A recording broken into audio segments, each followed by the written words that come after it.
느헤미야서가 두 파트로 이루어져 있습니다. 1장에서 7장까지는 성벽 건축 이야기고요. 그 다음에 8장부터 13장까지는 말씀 회복의 이야기입니다. 근데 오늘부터 이제 본격적으로 말씀 사역을 하는 느헤미야의 모습을 볼 수 있습니다. 느헤미야는 평신도이거든요. 학사 에스라는 제사장입니다. 말씀 사역자예요. 그래서 이제 8장부터는 느헤미야가 빠지고 에스라가 주인공으로 이제 나타납니다. 느헤미야가 52일 만에 성벽 건축을 완공을 했습니다. 그래서 나의 사명은 다 끝났다라고 여기고 페르시아로 돌아가지 않았습니다. 그 이유는 하나님께서 느헤미야에게 맡긴 사역은 성벽 건축이 아니었습니다. 그 이후에 예배 회복이었고 또한 말씀 회복의 사역이 하나님께서 느헤미야에게 맡겨주신 사명이었습니다. 그걸 알기 때문에 12년을 더 유다 땅에 남아서 이제 말씀 회복의 사역을 이어나갑니다. 저희들이 7장에 보면은 예배 회복의 사역에 힘쓴 것을 보게 되죠. 제사장 레위인들을 세우고 또 문지기와 노래하는 성가대를 세워서 유대 공동체가 예배 중심의 공동체로 회복되기를 원했습니다. 이제 8장부터는 유대 공동체가 말씀 중심의 공동체로 거듭나기를 원했어요. 그래서 오늘 보면은 모든 백성들을 수무라 광장에 모이게 했습니다. 그리고 부흥회를 열었습니다. 오늘 본문이 초막절 절기를 지키는 이야기인데요. 모든 백성들이 다 함께 모여서 이제 부흥 집회, 말씀 사경을 한 것입니다. 부흥의 강사는 에스라 목사님이셨습니다. 근데 에스라가 뭐 특별한 설교를 한 게 아니에요. 일단 말씀을 낭독했다라고 기록하죠. 그럼 말씀을 계속 읽어주었는데 백성들이 통곡을 합니다. 말씀 속에 부딪힘이 왔기 때문이죠. 자신들의 죄를 깨닫고 회개의 눈물이 터진 것입니다. 말씀의 능력이 이와 같아요. 뭐 특별한 설교를 하는 게 아니라 말씀을 낭독했는데 하나님의 영이 역사해서 사람들의 마음을 터치한 것입니다. 8장 3절부터 보겠습니다. 새벽부터 정오까지 6시간이죠. 남자나 여자나 알아들을 만한 모든 사람 앞에서 읽음에 묵백성이 그 율법책에 귀를 기울였는데 에스라가 모든 백성 위에 서서 그들 목전에 책을 펼 때에 모든 백성들이 일어서더라. 8절 보세요. 하나님의 율법책을 낭독하고 그 뜻을 해석하여 백성에게 그 낭독하는 것을 다 깨닫게 하니 백성이 율법의 말씀을 듣고 다 우는지라. 무려 6시간 동안 집회를 했습니다. 백성들은 회개하면서 울기 시작합니다. 그리고 하나님께서 초막절을 지키라는 그 명령을 여호수아 때부터 지키지 않았다는 것을 깨닫게 돼요. 아, 우리가 불순종의 삶을 오랫동안 살았구나. 그러면서 오늘 본문에는 산에서 나무를 꺾다가 초막을 만들어서 그 초막에 7일간 거하는 초막절을 지키는 순종의 삶으로 나아간 것을 오늘 본문에서 보게 됩니다. 오늘 이스라엘 유대 백성들은요, 말씀에 대한 갈급함이 있었습니다. 사모함이 있었어요. 말씀 앞에 6시간 오래 거하는 열심이 있었습니다.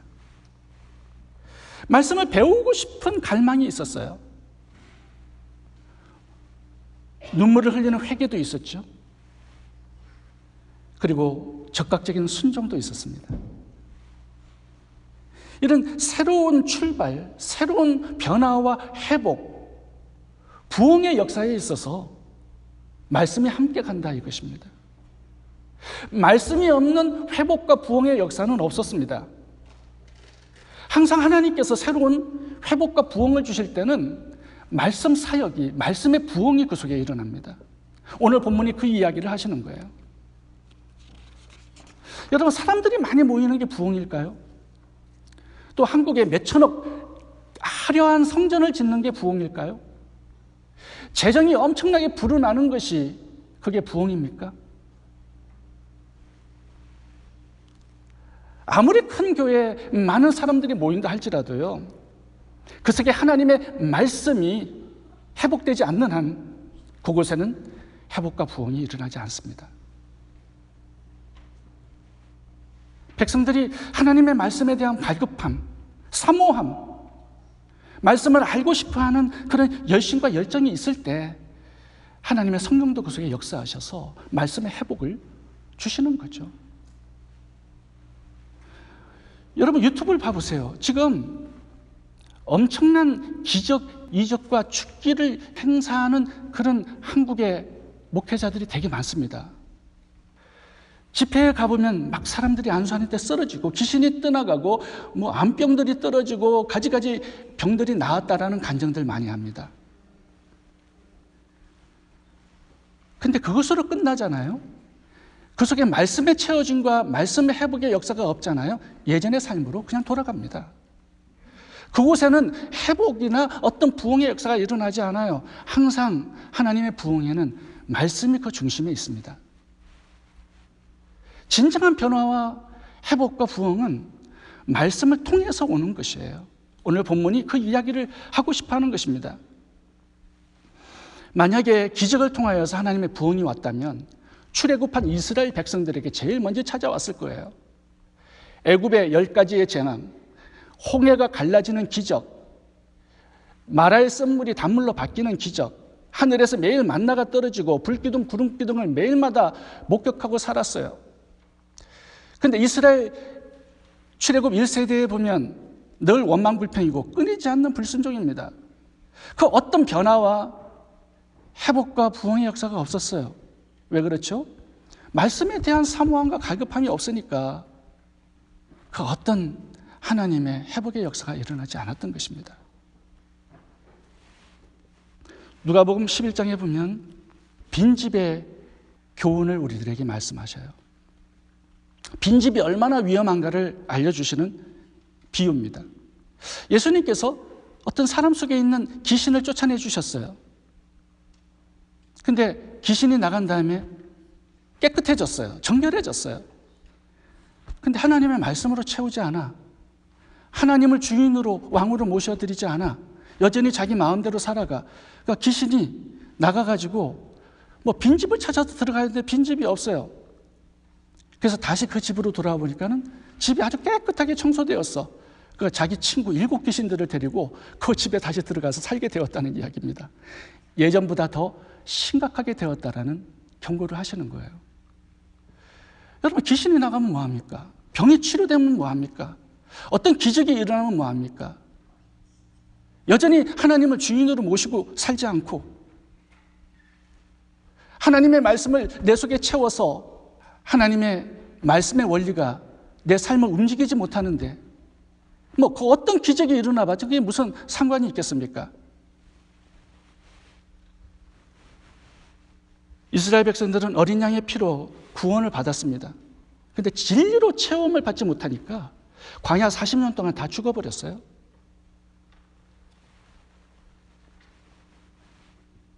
열왕기상 18장에 보면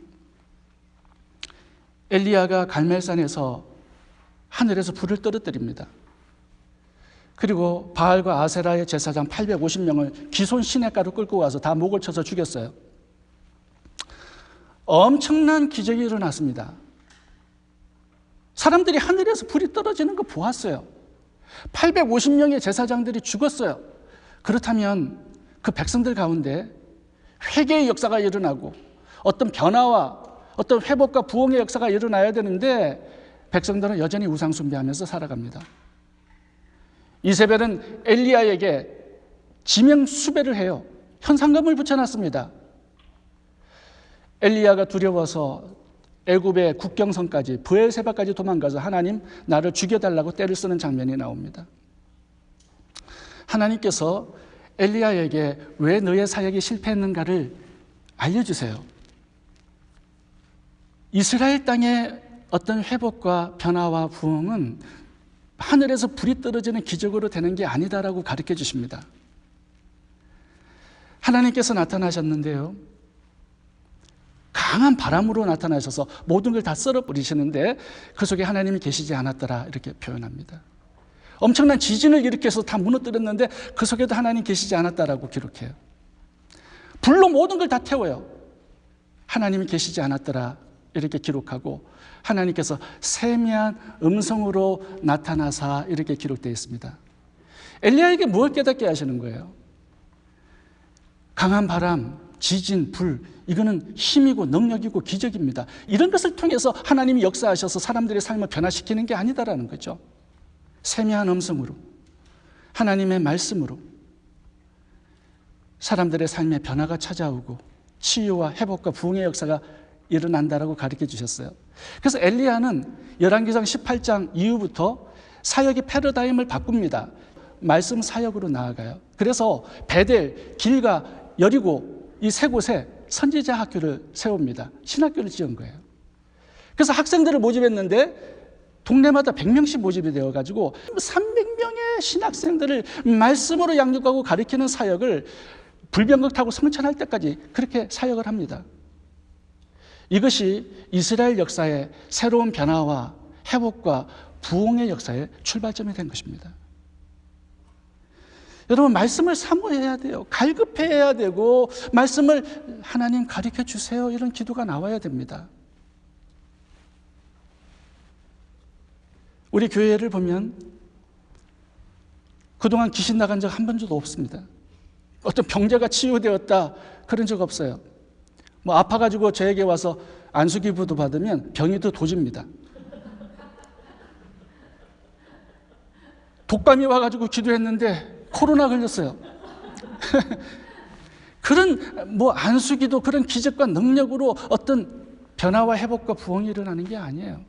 저희가 지금 주력하고 있는 게 뭐예요? 매일마다 생명의 삶으로 말씀 큐티하고 있는 거잖아요. 매일 저녁 7시에 모여서 말씀을 나누는 거예요. 제가 이 사역을 오랫동안 해왔는데 그 어떤 기적이 없어도요, 성도들의 삶에 변화가 찾아오고 어떤 치유와 회복과 부흥의 역사를 경험하는 성도님들을 많이 보았습니다. 말씀이 들어가야 믿음도 생기는 거고 믿음이 자라는 거고 말씀이 들어가야 하나님의 나라가 임하는 거예요. 하나님의 부흥도 말씀을 통해서 찾아오는 것이거든요.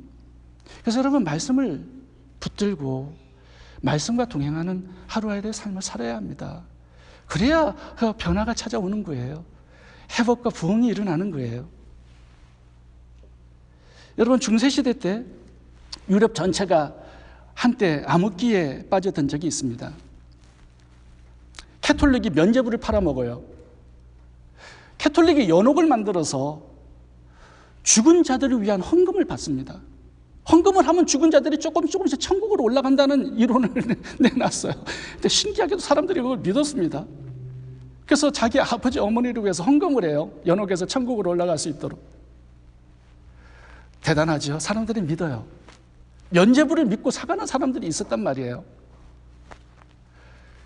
성모 마리아를 신으로 성격해서 기도합니다. 말도 안 되는 일들이 교리로 만들어서 사람들이 그걸 따라가요. 그런데 캐톨릭 사제였던 마틴 루터가 이거는 아닙니다 외치면서 종교개혁을 시작했습니다. 구원은 오직 예수님을 믿음으로 받는 것인데 여러 가지 이론들을 만들어서 예수 그리스도를 믿지 못하게 한 거예요. 그래서 종교개혁을 했잖아요. 근데 마틴 루터가 종교개혁을 하면서 제일 먼저 한 게 뭐냐면 라틴어 성경을 독일어로 번역했습니다. 독일어로 번역해서 독일들이 다 읽게 하고요.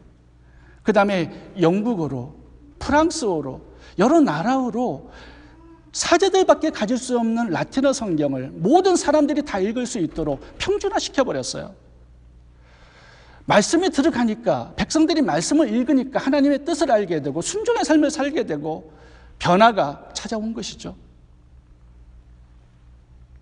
회복과 부흥의 역사가 하나님의 말씀을 통해서, 말씀 회복을 통해서 유럽 땅에 찾아왔다라는 거죠. 여러분, 미국도 그렇고 한국도 중국도 다 그렇습니다. 말씀 없이는 그 어떤 변화와 치유와 회복과 부흥의 역사 없습니다. 말씀이 들어가야 돼요. 초대교회를 보면 사도들의 말씀에 가르침을 받아서 성도들이 매일 교회에 모였습니다. 그러니까 교회가 부흥의 역사가 막 일어나잖아요. 온 세계에 하나님의 복음이 들어가는 선교 센터가 되었지 않습니까? 예수님은 부활승천하시기 전에 우리들에게 딱 한 가지의 명령만 내리셨습니다. 너희는 가서 모든 족속으로 제자를 삼아 아버지와 아들과 성령의 이름으로 침례를 주고 내가 너희에게 분부한 모든 것을 가르쳐 지키게 하라. 말씀 사역이죠. 이 말씀 사역 속에 하나님의 나라가 임하고 하나님의 회복과 부흥의 역사가 일어나는 것입니다. 여러분, 말씀에 대한 갈급함과 사모함이 넘치기를 바랍니다. 말씀 앞에 오래 거하고 머무는 그런 열심과 열정이 있기를 바랍니다. 말씀 앞에 눈물을 흘리는 회개가 있기를 바랍니다. 그리고 오늘 본문의 이스라엘 백성들처럼 적극적인 순종도 있기를 바랍니다. 말씀이 우리의 삶의 중심이 되고 우선순위가 되잖아요. 그러면 치유와 변화와 회복과 부흥의 역사를 경험하게 될 것입니다. 두 번째, 회복과 부흥의 비결은 감사하는 것입니다. 오늘 본문에 수문학 광장에 모든 백성들이 다 모였습니다. 6시간 동안에 말씀을 강론했어요. 백성들이 서서 말씀을 경청합니다.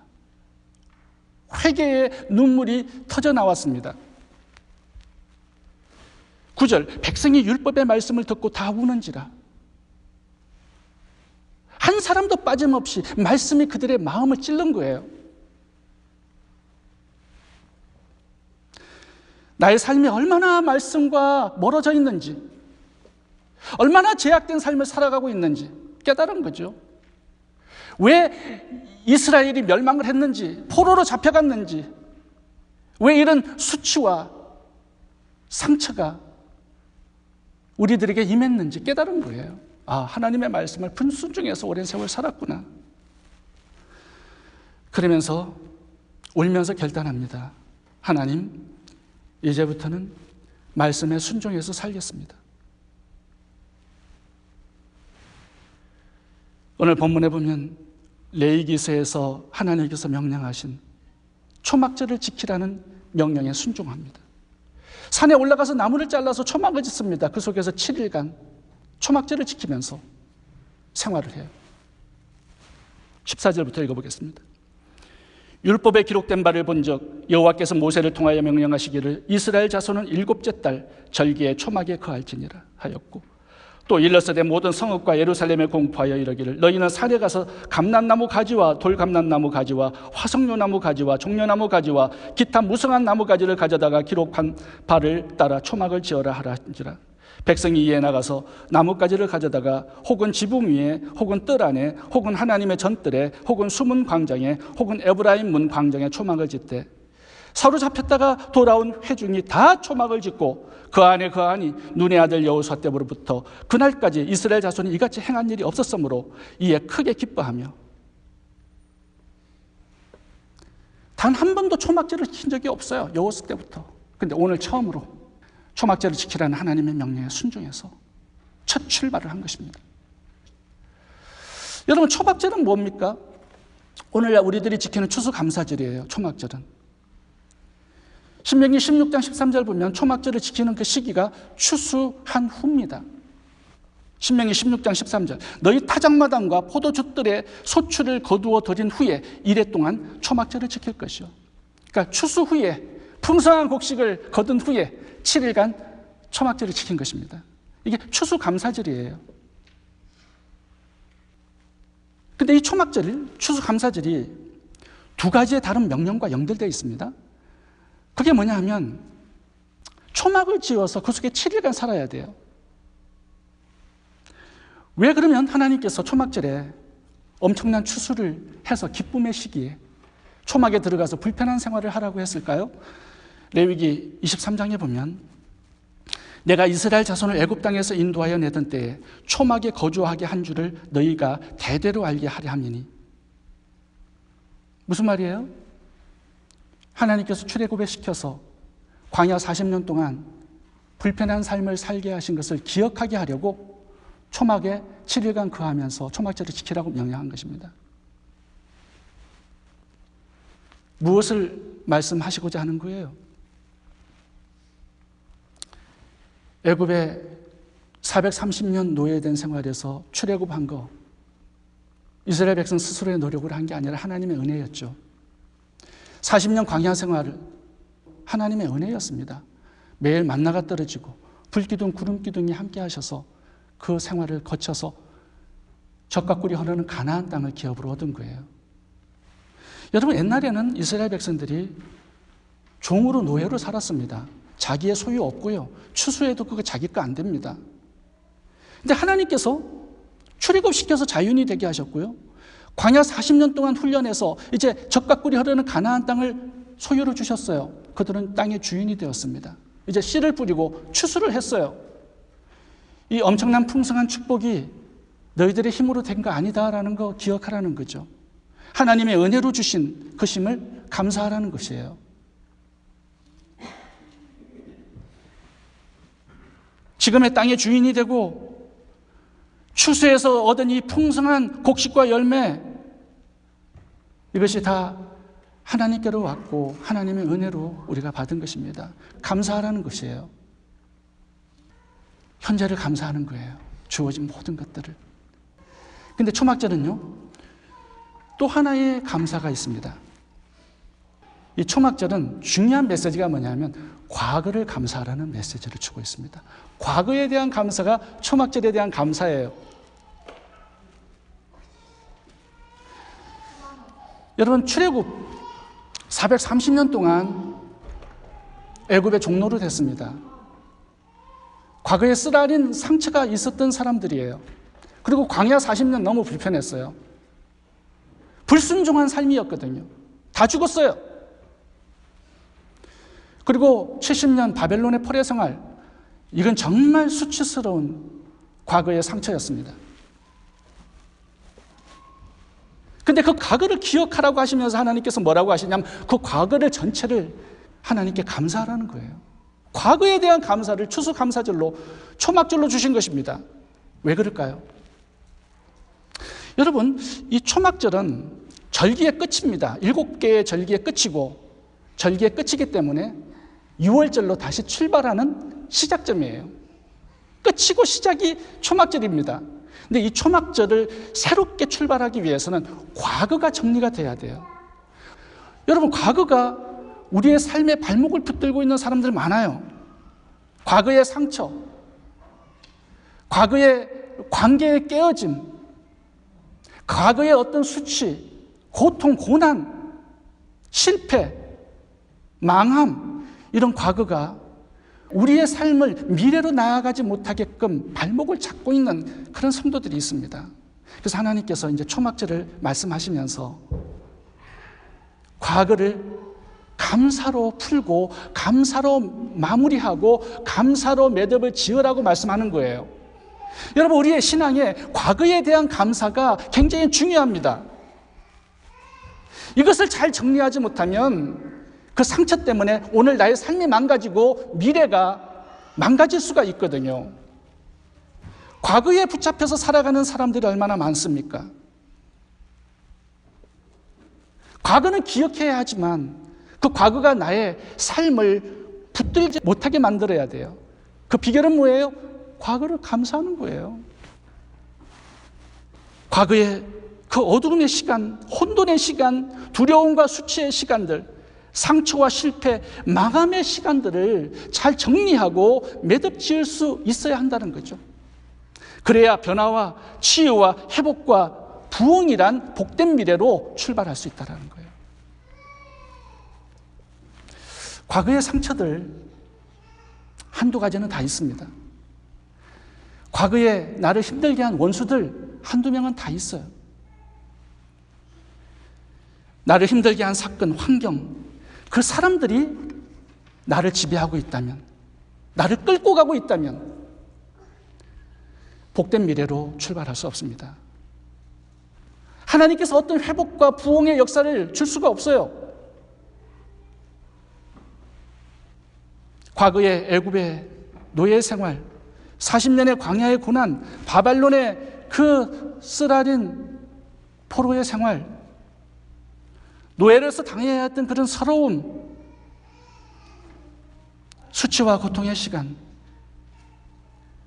잘 매듭을 지으라는 것입니다. 다 끝내버리라는 것입니다. 그래야만 새롭게 출발할 수 있으니까. 이 메시지가 바로 초막절의 메시지입니다. 과거를 감사로 전부 다 매듭짓고 풀으라는 거예요.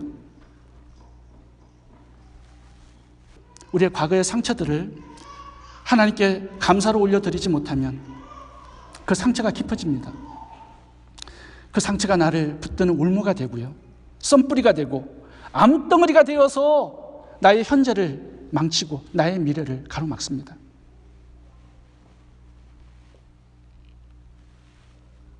여러분, 과거는 바꿀 수 없고 미래는 바꿀 수 있다는 말씀 많이 들었죠?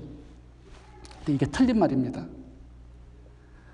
과거는 바꿀 수 없는 게 아니라 얼마든지 바꿀 수 있어요. 어떻게? 감사로 바꿀 수 있는 거예요.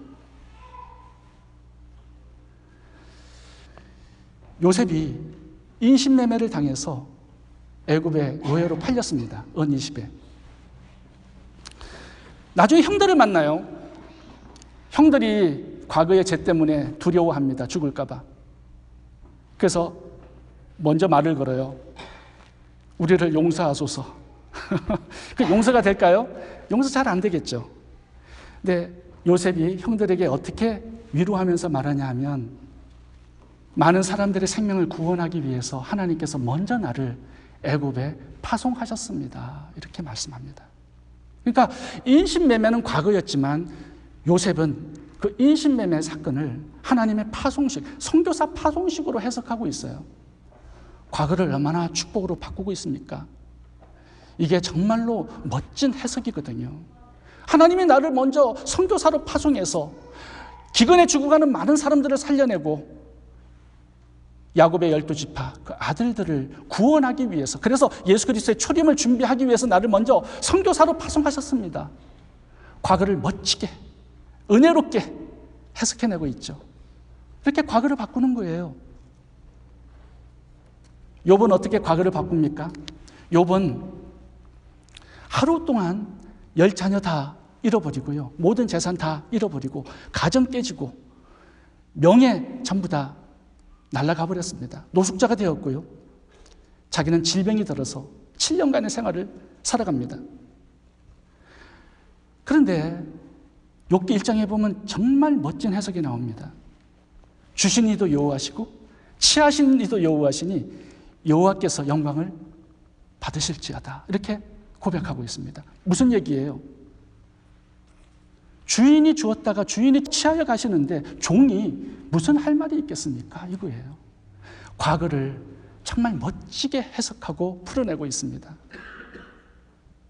이런 사람들이요, 믿음의 사람들이고 하나님께서 변화와 회복과 부흥의 역사를 선물로 주시는 사람들의 이야기입니다. 여러분, 이스라엘 백성들이 과거를 바라보았을 때 상처와 수치가 많았을 겁니다. 그런데 과거를 한번 봐보세요. 430년간의 애굽의 노예 생활은요, 70명이 들어가서 200만 명의 국가가 되어서 나옵니다. 이게 하나님의 은혜가 아닙니까?